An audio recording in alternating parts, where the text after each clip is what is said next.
It is a gloomy morning here at the clearing. We're out filming anyway because it's not raining yet.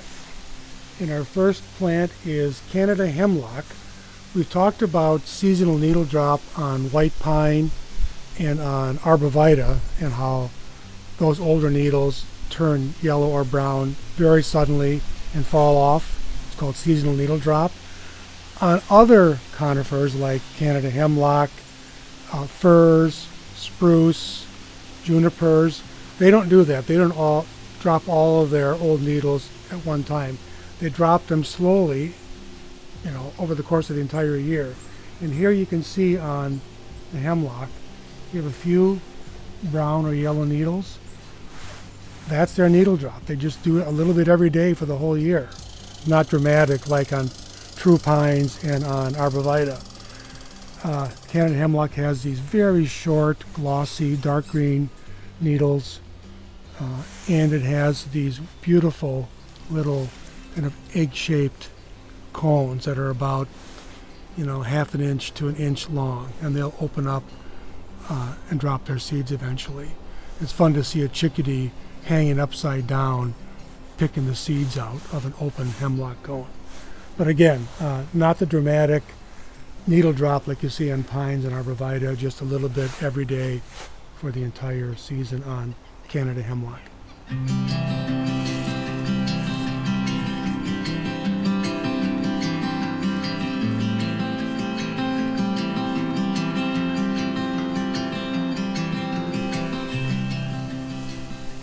This is American beech, a very common tree in Door County, up there with sugar maple and, those are the two big ones that are in the northern hardwood forest, sugar maple and American beech. And here it is in color. It goes from its green to yellows and browns this time of year. These beautiful leaves with this serrated edge. And it's a tree that holds in the lower inner part of the tree, it will hold its brown withered leaves all winter. It's a condition called marcescence. You see this on all plants in the oak family, so oaks, beech, true chestnuts do that, and a few other trees. You see it on ironwood quite a bit, and sometimes on sugar maple, but it's dominant on American beech, and they'll turn a rusty brown color, and they'll hold, again, in the lower inner part of the tree, they'll hold all winter long, and then they'll drop in the spring when the buds swell and the new growth begins. So it's a beautiful condition, marcescence, and it adds a lot to the winter landscape here at the clearing and in Door County. American beech.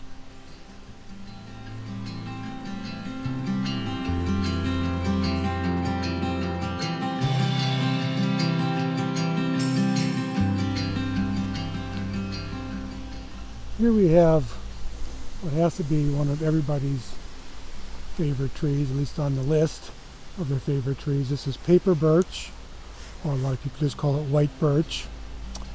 And it develops a yellow fall color, a nice yellow, not reds and purples like some other trees, but very nice. Happens a little later than some of the other trees. And of course, when these leaves fall, what you get behind it is the beautiful white bark. When the tree gets old enough, it develops that white bark, and here's one that is already peeling on the trunk. It's like a beautiful peeling white bark. On younger paper birch, you wouldn't know at first glance that it's a paper birch because the bark isn't white. It looks a lot like a cherry tree when it's younger, very glossy, kind of amber colored. It has these large marks, they're called lenticels, on lenticels, lenticels, that are a gas exchange organ on bark. But again, if you just saw this and didn't know your trees really well, you'd think, oh, it's a young cherry tree. But that's what birch bark looks like before it turns into what's behind it.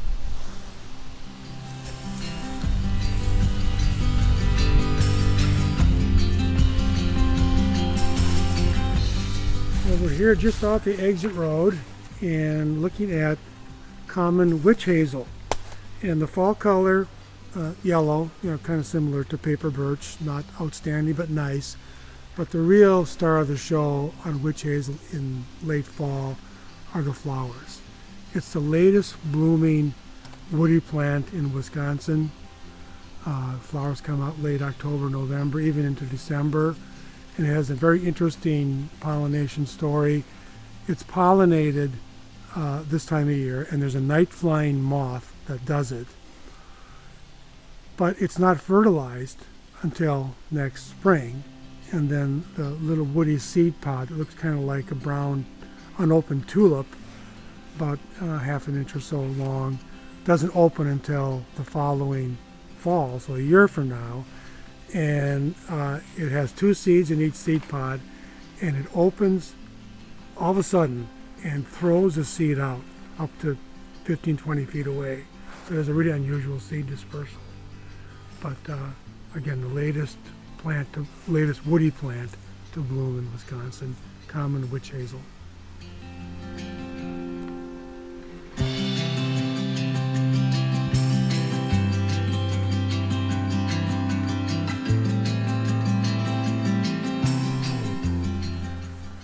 Our last victim for today is gray dogwood, one of several dogwoods that grows in Door County, but I don't see this much.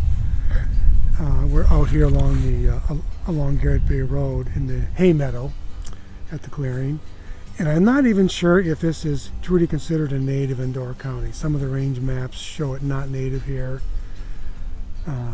but it's a native Wisconsin plant, maybe just not here. And birds plant it around. They eat these beautiful little white berries and plant the seed all around. But the fall color, as it is on all dogwoods, is spectacular, usually this nice maroon. Dogwoods are a favorite food of berry-eating birds, so the berries disappear very quickly. But what's left behind are these berry stems, these red berry stems. They're called pedicels, and they'll stay on and stay colorful for many weeks yet after the berries are gone. But the fall color is just spectacular on virtually all dogwoods, and certainly on gray dogwood.